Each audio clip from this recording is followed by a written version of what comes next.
আমি নিজেকেই মাঝে মাঝে চিনতে পারি না।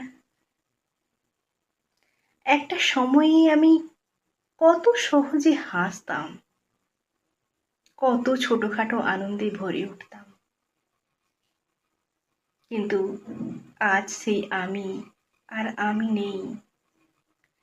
সে আমি যেন কোথায় হারিয়ে গেছি। সময় আর অভিজ্ঞতা আমাকে এমনভাবে বদলে দিয়েছে, সেই পুরানো আমিকে খুঁজতে গিয়ে আমি শুধু শূন্যতা পাই।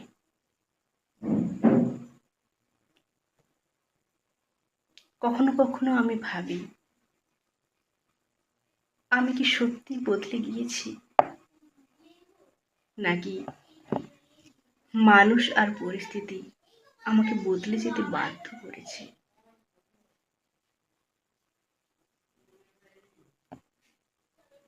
নিজেকে আবার খুঁজে পেতে ইচ্ছে করে, কিন্তু ভয় করে ভীষণ। সেই পুরানো আমি আগের মতোই থাকবি তো?